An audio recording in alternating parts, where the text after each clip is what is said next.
Romanos capítulo 8, versos 28 al 39, dice así la palabra de Dios. Y sabemos que a los que aman a Dios, todas las cosas les ayudan a bien. Esto es, a los que conforme a su propósito son llamados. Porque a los que antes conoció, también los predestinó, para que fuesen hechos conforme a la imagen de su Hijo, para que Él sea el primogénito entre muchos hermanos. Y a los que predestinó, a estos también llamó. Y a los que llamó, a estos también justificó. Y a los que justificó, a estos también glorificó. Que pues diremos a esto: si Dios es por nosotros, ¿quién contra nosotros? El que no escatimó ni a su propio Hijo, sino que lo entregó por todos nosotros, ¿cómo no nos dará también con Él todas las cosas? ¿Quién acusará a los escogidos de Dios? Dios es el que justifica. ¿Quién es el que condenará? Cristo es el que murió, más aún el que también resucitó, el que además está a la diestra de Dios, el que también intercede por nosotros. ¿Quién nos separará del amor de Cristo? ¿Tribulación, o angustia, o persecución, o hambre, o desnudez, o peligro, o espada? Como está escrito: por causa de ti somos muertos todo el tiempo, somos contados como ovejas de matadero. Antes, en todas estas cosas, somos más que vencedores por medio de aquel que nos amó. Por lo cual, estoy seguro de que ni la muerte, ni la vida, ni ángeles, ni principados, ni potestades, ni lo presente, ni lo porvenir, ni lo alto, ni lo profundo, ni ninguna otra cosa creada nos podrá separar del amor de Dios que es en Cristo Jesús, Señor nuestro. ¡Wow! ¿Cuántos dicen gloria a Dios? Vamos a cerrar nuestros ojos, vamos a pedirle a nuestro Padre que nos guíe esta mañana. Padre, te damos gracias por este día. Hemos puesto una pausa en nuestra vida, teniendo muchas cosas que hacer, para venir y sentarnos como María, hermana de Lázaro, detuvo su vida cuando tú apareciste. Cesó su actividad cuando tú empezaste a hablar. Así nosotros hoy usamos este día para detener nuestra vida, sentarnos a tus pies, escuchar tu palabra y luego meditar en tu palabra, pasar tiempo con la familia y descansar, Padre. Bendecimos esta palabra y te pedimos que nos hables hoy en estos pasajes tan hermosos que tú nos has dado en tu escritura, Padre. Bendecimos esta palabra en el nombre de Jesús. Amén. Más que vencedores es el título del tema de hoy. Más que vencedores. ¿Cuál es el título? Más que vencedores. Posiblemente no cubra toda la enseñanza hoy, pero si nos falta, pues vamos a continuar la próxima vez que yo predique. Entonces, pero es importante que nosotros entendamos que Dios está con nosotros como Él prometió. Todos nosotros atravesamos tribulaciones en la vida. Atravesamos problemas, situaciones que pueden angustiarnos, desgastarnos. Y cuando estamos en medio de una tribulación, parece que no hay salida. Parece que nuestros problemas son grandes gigantes que quieren devorarnos a nuestro alrededor. Todos conocemos el Salmo 103, sabemos que el rey David escribió ese salmo en un tiempo de duda, en un tiempo de tribulación, de angustia, donde él no quería bendecir a Dios, él no quería alabar a Dios, él no quería danzar, él no quería aplaudir. Por eso él se dice a sí mismo: bendice alma mía a Jehová, bendiga todo mi ser su santo nombre. Él se está dando una orden a sí mismo. Porque en medio de una tribulación lo que cuenta es lo que nosotros sabemos de Dios. Y por eso David empieza a enumerar verbalmente los beneficios. Bendice alma mía a Jehová y no olvides ninguno de sus beneficios. ¿Por qué? Porque en la tribulación olvidamos los beneficios. Empezamos a ver, como se dice coloquialmente, lo duro y lo tupido, y no estamos viendo los beneficios. Y entonces él enumera 5 beneficios. Él es el que perdona todas tus iniquidades, el que rescata, el que sana todas tus dolencias, el que rescata del hoyo tu vida, el que te corona de favores y misericordias, el que sacia de bien tu boca, de modo que rejuvenezcas como el águila. Y David empieza a declarar los beneficios del Señor. Y cada vez que nosotros estemos en una tribulación, vamos a tener la tendencia a caer en una depresión. La tribulación puede conducirnos a un estado de depresión. Y cuando estamos en un estado de depresión, ya no hay fe, ya no hay palabra, ya no hay ese sentido de seguir adelante. La depresión nos sumerge en un estado negativista, en tinieblas, en oscuridad. No necesariamente tenemos que estar pecando, no necesariamente tenemos que estar en una cama durmiendo todo el día para estar en depresión. Pero en la depresión uno pierde la fe, uno deja de mirar al Señor y empieza a mirar la tempestad, las olas, y empieza uno a hundirse en esa depresión. Pero tenemos que entender que la forma en la que entramos a ese cuadro depresivo es la misma forma en la que salimos. ¿Cómo es que entramos? Dejamos de ver al Señor, dejamos de mirar a Cristo, dejamos de mirar las promesas de Dios y empezamos a ver el problema. Empezamos a enfocar, nuestro enfoque se sale de Cristo y se enfoca en el problema, y entonces empezamos a hundirnos, porque nuestro enfoque ya no es Cristo, nuestro enfoque ya no es nuestro Padre, ya no son las promesas de Dios, ya no son los beneficios del Señor. Nuestro enfoque es el problema. Y lo que sigue son palabras. Empezamos a proferir palabras en contra de la palabra de Dios. Y esas palabras condicionan nuestro ser. Esas palabras van a introducirnos a un cuadro donde dejamos de ver al Señor. ¿Qué empezamos a decir? ¿Qué va a pasar conmigo? No se va a poder solucionar esto. Seguramente ahora van a hablar de mí. Nada me sale bien. Todo yo, todo yo, todo yo, todo yo. Y empezamos a decir ese tipo de cosas en medio de la tribulación.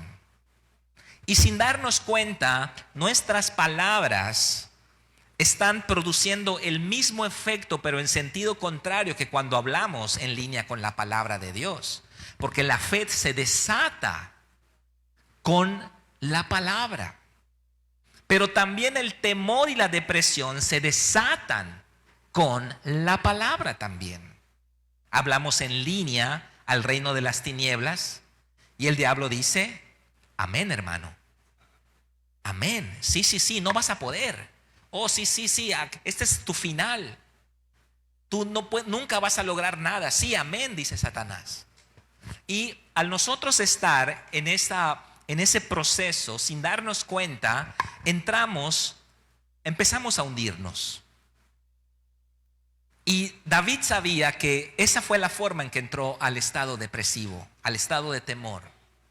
Y en ese estado ya no vemos al Señor, ya no vemos las promesas de Dios.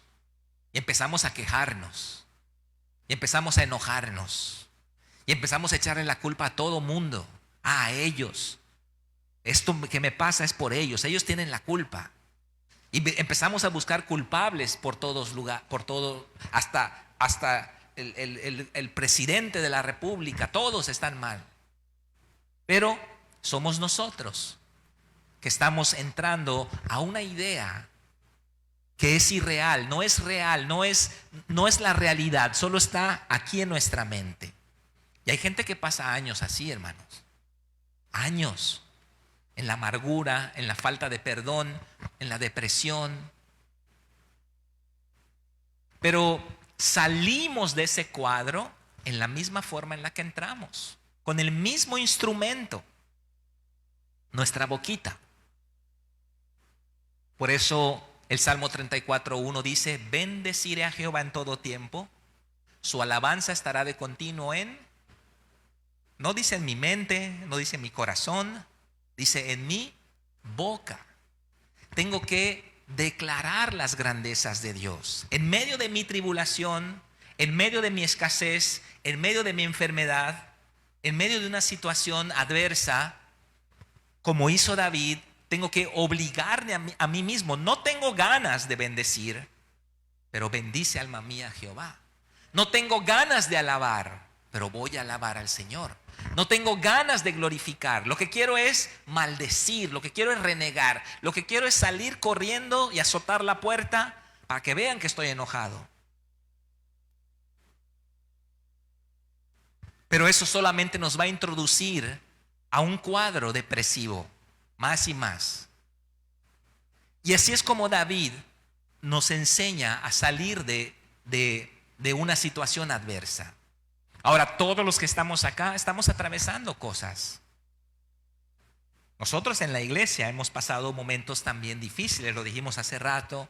El cambio de la casa a hogar trajo mucho estrés, preocupación. Pero tenemos que abrazar la palabra de Dios, abrazar lo que dice. Y el versículo 28, miren qué hermosas palabras. Y sabemos que los que aman a Dios, todas las cosas, ¿cuántas cosas? Todas las cosas les ayudan a bien. Esto es, a los que conforme a su propósito son llamados. Todas las cosas, buenas y malas, las va a usar Dios como materia prima a nuestro favor. Hay cosas malas que nos suceden. Podemos definir 4 categorías. Inciso A, estamos sujetos a un mundo corrompido. No tenemos que hacer algo malo para que nos pasen cosas malas. Pudiéramos tener un accidente, una enfermedad, una tragedia. Hay cosas que pasan simplemente porque estamos sujetos a un mundo corrompido. Eso es algo malo, no es de Dios, no es la voluntad de Dios, pero pasa. Sucede. Inciso B, estamos sujetos a un mundo pecador. Hay gente mala. Hay gente que va a descalificarnos, desacreditarnos, va a estafarnos, va a robarnos, va a mentir de nosotros. Y son cosas malas también. Eso también Dios lo puede usar a nuestro favor. Inciso C, ataques de Satanás. No hemos hecho nada, simplemente el diablo viene y nos ataca. Yo platicaba con Josué y Carmen el otro día y yo les comentaba, esto es un ataque del enemigo. Él está sirviendo en Peña de Oreb y le vienen ciertos pensamientos. Esto es un ataque del enemigo, esto no es, pero nuestro Padre está permitiendo ese ataque con un propósito. E inciso D, todas aquellas cosas malas que nos pasan como consecuencia de nuestros pecados, hermanos, de nuestras terribles decisiones del pasado que acarrean consecuencias. Aún allá, aún esas cosas, consecuencias de necedades nuestras, de caprichos nuestros, aún en esas cosas, Dios las puede utilizar para beneficio de nosotros. Lo que estamos leyendo es que Dios va a utilizar toda circunstancia adversa que no son su voluntad a nuestro beneficio. Cualquier persona indocta diría, el hermano del pastor Carlos, el hermano Benito, falleció para que sus padres vinieran a la fe, vinieran a los pies de Jesús. Cualquier persona podría decir eso. Mira, Dios permitió el fallecimiento para que tus padres, porque así fue. Mis padres llegaron a Cristo hace 11 años o 12 años, ya no sé cuántos, 14 años, ¿no? 12. Llegaron a Cristo mis padres, derivado de la enfermedad de mi hermano que estuvo en el hospital, estuvimos orando, al final falleció. Y ellos llegaron a la fe. Y cualquiera pudiera decir, mira, eso Dios lo permitió, Dios lo hizo para que ellos sean salvos. La respuesta es, no es así, no es así. No fue la voluntad de Dios. Que Dios utilizó algo malo, una tragedia, Dios la utilizó a favor de mis padres. Eso es otra cosa. Hay muchas cosas que pasan en nuestra vida que no tenemos nosotros el control, pero pasan. Hay cosas que pasan porque nosotros lo merecemos, porque nosotros lo buscamos, porque nos metimos con la persona equivocada, porque hicimos negocios con otra persona equivocada, porque fuimos deshonestos y nos metemos en problemas. Pero hay cosas que nos pasan que nosotros no somos los responsables. Pasaron, una tragedia, una enfermedad, un accidente, pasaron. Pero en todas las cosas, Dios va a utilizarlas, va a aprovechar el momento, aunque no son su voluntad. Va a aprovechar el momento para utilizar esas tragedias, esas adversidades como un instrumento para nuestro favor. Entonces, qué hermoso saber que aún lo malo que nos pasa, Dios lo va a convertir en algo bueno. Pero que no pensemos que fue la voluntad de Dios. No, no lo fue. Ahora entiendo por qué sirvo en Peña de Oreb. Ya entiendo por qué caí en las drogas para que luego yo sirva en Peña de Oreb. No, no fue la voluntad de Dios que caigas en las drogas. Pero Dios utilizó eso para que ahora sirvas en Peña de Oreb. Es completamente distinto. Porque vamos a ver bien lo que dice el versículo. Dice, y sabemos que a los que aman a Dios, ¿nos damos cuenta que este versículo no es para todos?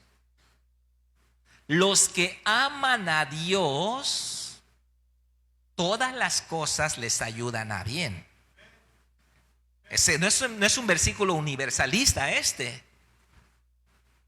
Esto es a los que conforme a su propósito, está en singular, su propósito, son llamados. ¿Por qué? ¿Por qué habla así la palabra de Dios? Porque el que ama a Dios se va a tomar de la mano de Dios. Pero el que no ama a Dios se va a amargar, se va a enojar y va a patalear. O sea que el que ama a Dios, aún lo malo que le pasa, se vuelve en él un fundamento, una fortaleza en su carácter para que el día de mañana él tenga sabiduría y pueda guiar a otras personas en el mismo error que pudieran estar tomando que él ya pasó. Pero los que no aman a Dios, las cosas malas que les pasan son para su destrucción. Son para que se amarguen más, para que renieguen más de Dios y para que ahora tengan un pretexto para irse justificadamente del camino de Dios.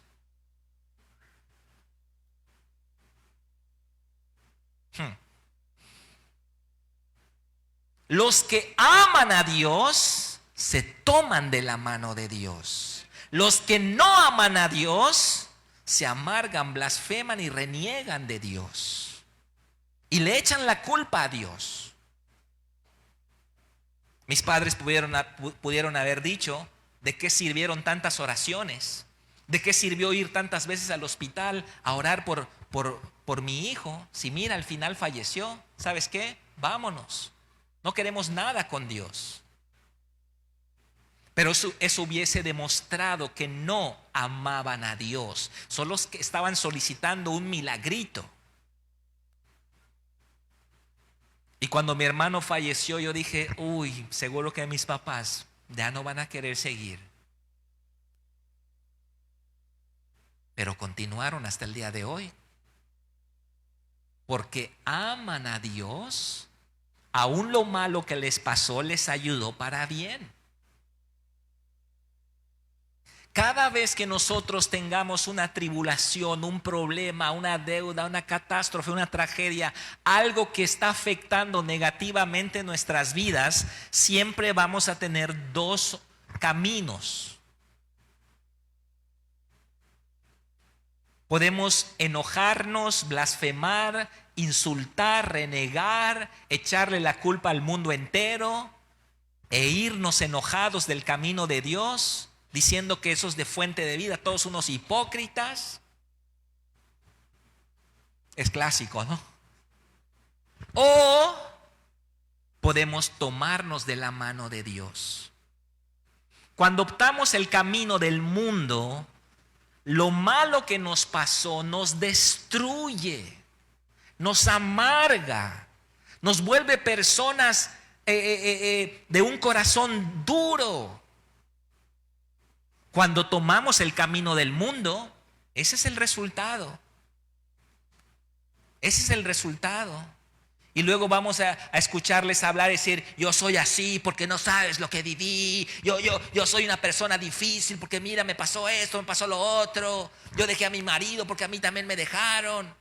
Y entonces aquello malo que les pasó se vuelve su destrucción. Y entonces ahora ellos destruyen a otros. Ese es el patrón del mundo. Ese es el patrón del mundo. Ese es el camino del mundo, donde echan la culpa a Dios. A veces no lo dicen directamente y literalmente no dicen Dios tiene la culpa, no. Pero cuando dicen expresiones como ¿por qué yo? ¿Por qué a mí si yo soy una persona buena? Cuando hacemos ese tipo de expresiones, indirectamente estamos culpando a Dios de lo malo que nos pasó. Cuando no fue Dios. Porque tenemos ese dicho evangélico popular que no está en la Biblia: no se mueve una hoja si no es la voluntad de Dios. Y pensamos que todo lo que sucede es decretado o provocado por Dios, cuando eso no es así. Y voy a decirles algo que va a ser difícil de digerir y se les va a quedar acá atorado en la garganta, pero se los tengo que decir. Dios no tiene el control. ¡Vámonos de mente! Pero déjeme terminar de decirlo, porque si se lo dejo así, pues se va a ir feo. Dios no tiene el control ahora. Si Dios tuviera el control, simplemente la vida sería perfecta. Dios no tiene el control porque Dios se lo dio al hombre. El hombre tiene el control. El hombre toma sus decisiones personales y va a cosechar los frutos de sus decisiones. Ahora, Dios no tiene el control, no porque no pueda tener el control. Él puede decir 1, 2, 3, todos al infierno, ¡pum! Todos al infierno, listo. Se acabó el problema. Él puede hacer eso. Gracias a Dios no lo hace, porque Él se sujeta a las propias leyes que Él estableció. Entonces Dios no tiene el control, no porque no pueda tenerlo, no es una cuestión de capacidad, es una cuestión de justicia. Ahora, Dios puede tener el control si se lo damos. Si usted le obedece sus mandamientos, está cediendo el control. Si usted ora para la intervención de Dios, está cediendo el control. No tengo temor de decir lo que voy a decir. Shanti Millar está con nosotros por la oración. Sigue con nosotros por la oración. ¿Por qué? Porque estamos orando. Y cuando nosotros le damos a Dios el control, Él lo toma. Va a llegar el tiempo cuando Cristo va a tener el control. Y olvídese, no va a haber pecado que sea tolerado. No va a haber mentirita que quede viva. Pero ese tiempo no ha llegado. Va a llegar cuando Él lance a la bestia y al falso profeta al lago de fuego y encadene al dragón y lo encadene en un calabozo en el infierno por 1000 años. Vamos a ver, ahí sí, No se va a mover una hoja si no es la voluntad de Dios. Ahí vamos a ver la autoridad de Cristo. Ahí la vamos a ver. Ahorita todavía. ¿Dios puede tener el control en su vida? Sí, se lo da a usted. Sí, ora usted. Si no, pues ahí cada quien rásquese con sus uñas. Cada quien busque salir adelante como pueda. Llámale a tu cuñado rico que nos preste dinero. Entonces, ¿sí me explico? O sea, Dios... Hay miles de cosas que pasan hoy que no son la voluntad de Dios.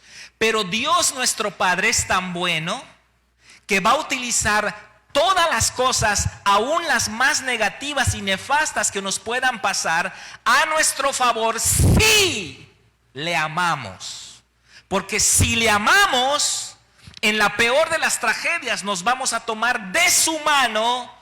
Y la tragedia más inenarrable Dios la puede convertir en un perfume de olor grato delante de Él, en un corazón puro y sincero que le alaba y en un carácter formado a la imagen de Jesucristo. Eso lo puede hacer nuestro Padre.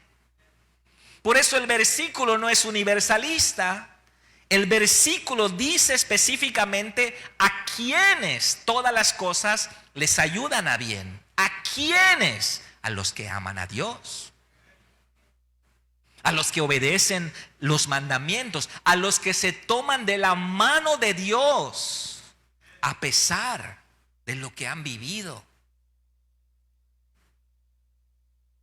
Fue duro el golpe para nuestro hermano Arturo en la pandemia. Su familia pagó un precio muy caro. Y nunca fue la voluntad de Dios, no lo fue. Pero en medio del dolor,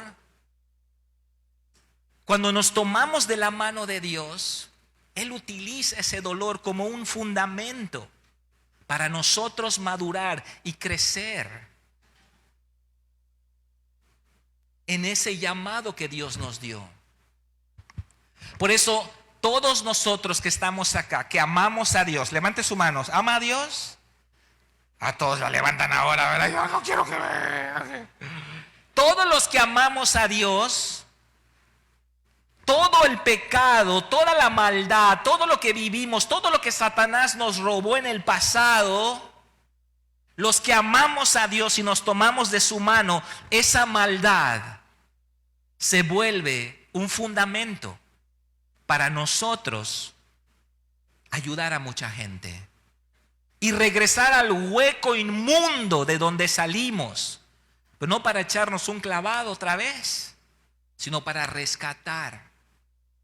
Es por eso que el hermano Fidel dirige un centro de rehabilitación, porque él pasó por eso y él sabe qué es eso. Y ahora le está regresando a ese hueco inmundo, a esa cueva hedionda.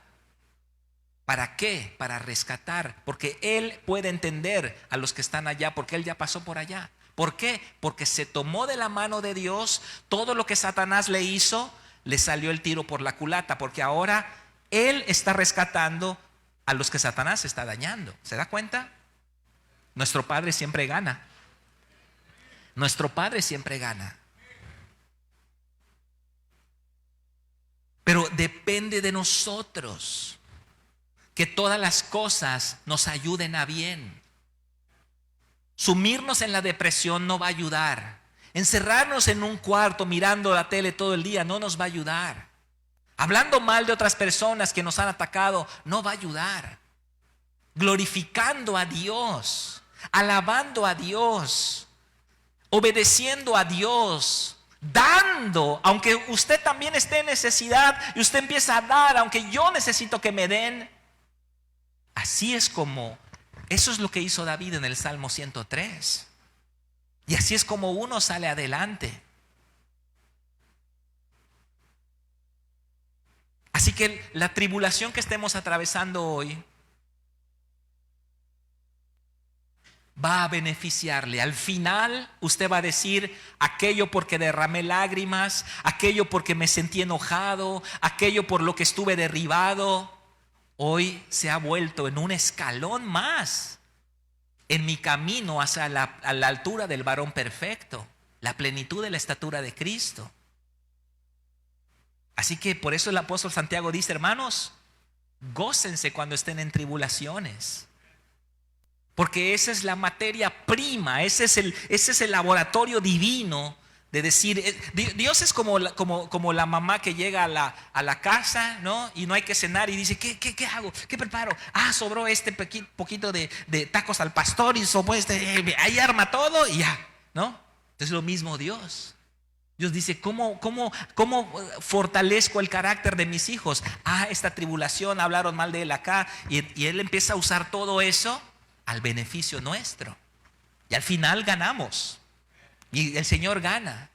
Y el diablo queda enojadísimo porque lo que usó para destruirnos sirvió para que sea un escalón más en nuestro camino hacia la altura del varón perfecto. ¿Cuántos dicen amén?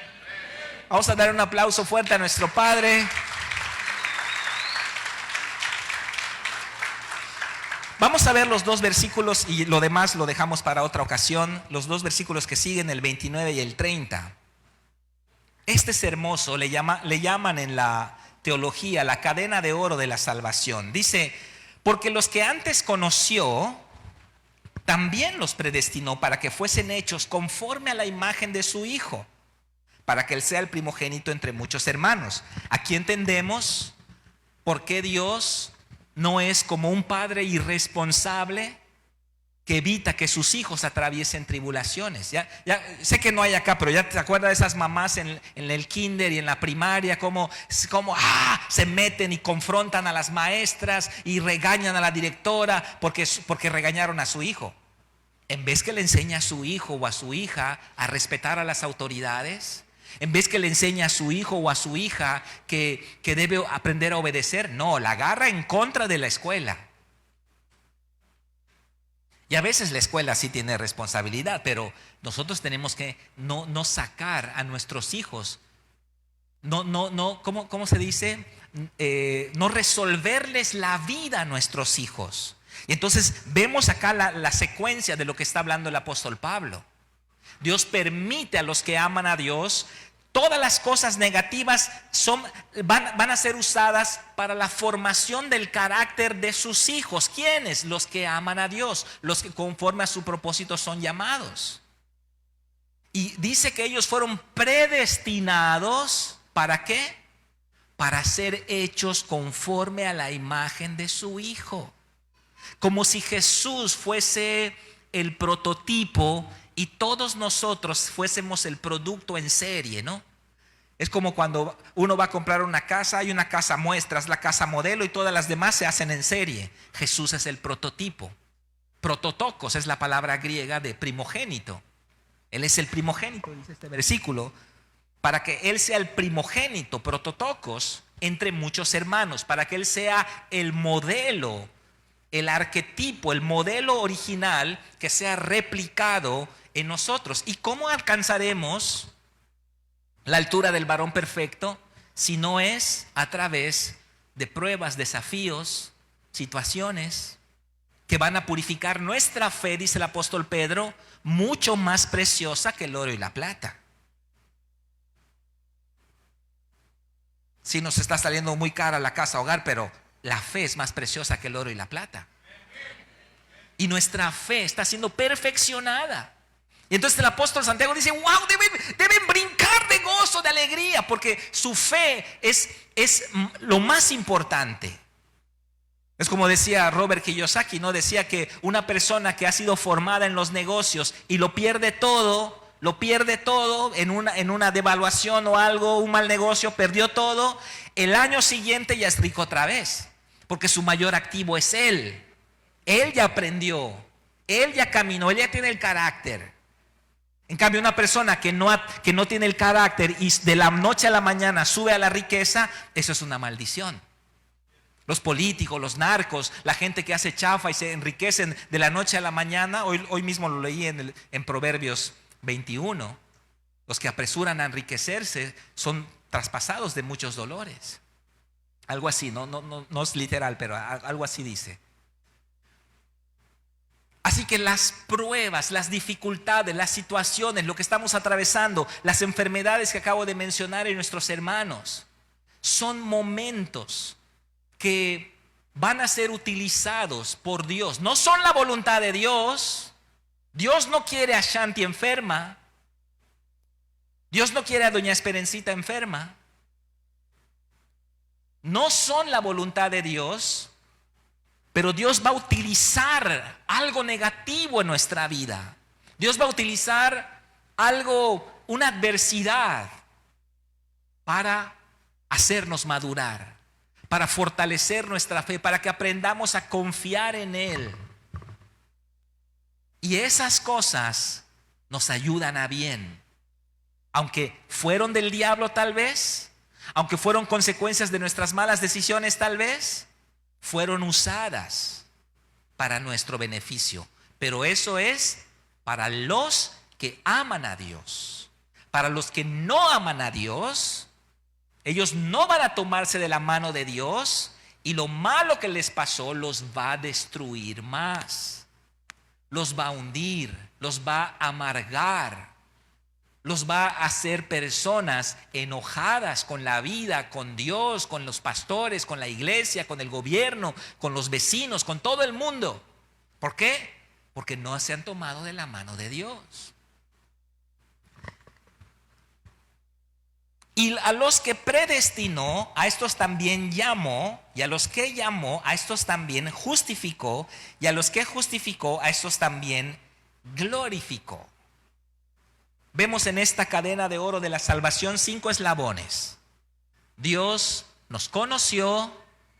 Dios, ¿cuál es el segundo? Nos predestinó.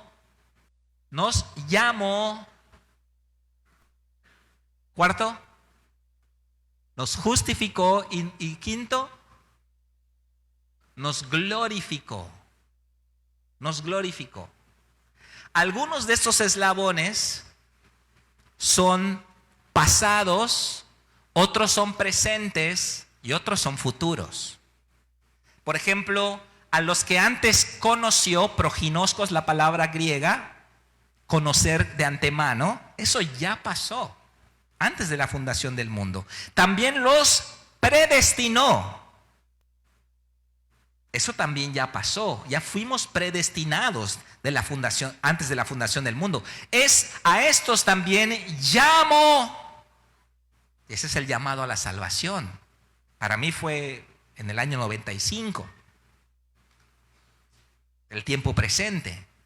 A esos también justificó. Cuando aceptamos al Señor fuimos justificados.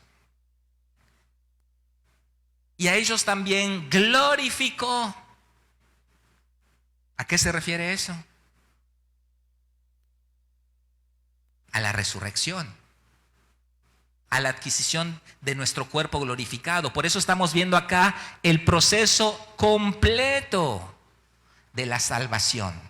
5 eslabones en esta cadena de oro que son una unidad completa delante de Dios para los que le aman.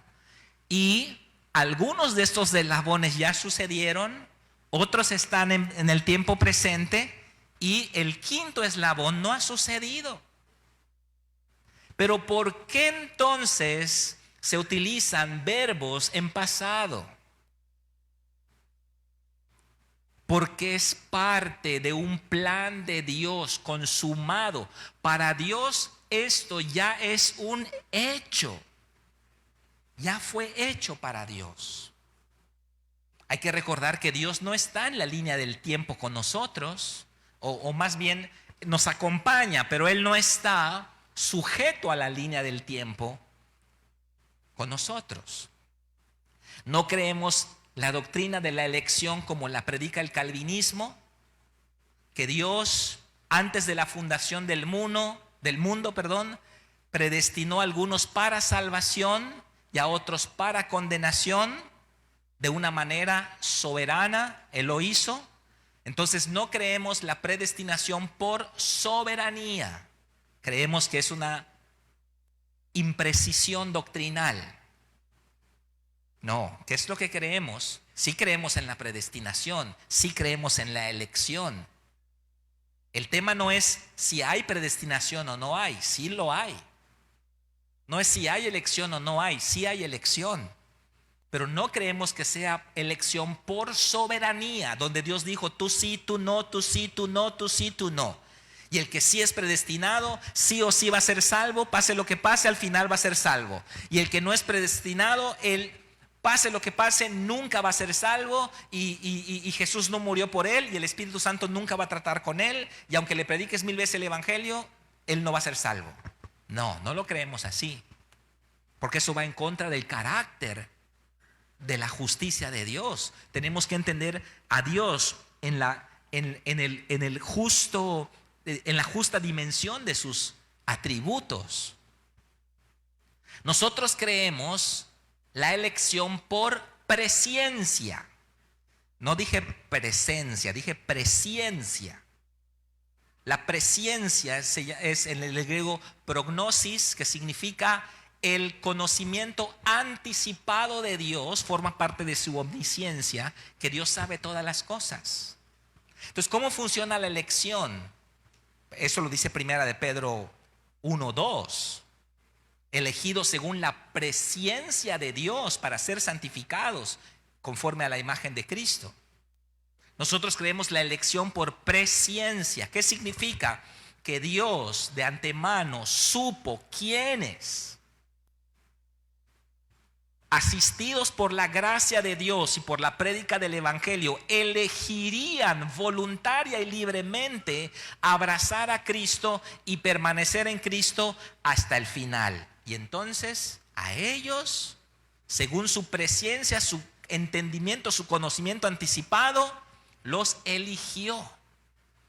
Por eso la cadena de oro de la salvación empieza con proginosco, conoció, los que antes conoció, los que supo de antemano Dios, que responderían libremente al Evangelio, y habiendo respondido al Evangelio, le amarían con libertad. Pudiendo no amarle, decidirían amarle y permanecer en él hasta el final. Entonces a ellos los conoció y entonces los predestinó. ¿Para qué? Para que sean hechos conforme a la imagen de su Hijo. Entonces el asunto no es si hay o no hay predestinación. Hay predestinación, pero la predestinación bíblica es en Cristo. La predestinación bíblica es por presciencia. Ya los que predestinó, esto sucedió antes de la fundación del mundo, también los llamó. Les hizo un llamado a la salvación. Y cuando ellos respondieron a ese llamado, los justificó. Es decir, les dio la justicia de su Hijo. ¿Cuántos pecados cometió Jesús, hermanos? Ninguno. ¿Usted cuántos ha cometido? Ya ni nos diga, ¿no? Ya le conocemos bien. Muchos ha cometido usted. Entonces usted no puede entrar, aunque ahora sea líder en Fuente de Vida y vengan los domingos así bien vestidito, bien lindo. No, no puede entrar por eso. Usted va a entrar porque al usted creer en Jesús, Dios le justificó. ¿Y qué significa eso? Que Dios le da la justicia de Cristo. Cristo cometió 0 pecados. Cristo es el único que puede entrar al reino de Dios. Usted cometió 1.500 millones de pecados. Aunque se porte bien de aquí en adelante, no va a entrar. Necesita el que tiene 0. Y cuando usted recibe al que tiene 0 y usted se presenta delante de Dios, Dios mira en su corazón al que tiene 0 y entonces le deja entrar. Eso se llama justificación. El nuevo pacto no es con usted. El nuevo pacto no es con usted.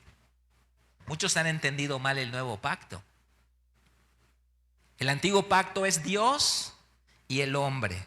El hombre es la parte que falla, Dios es la parte fiel. Y entonces el hombre siempre está fallando y el antiguo pacto no funciona, porque es como un matrimonio donde uno es fiel y el otro es un adúltero de primera. No funciona.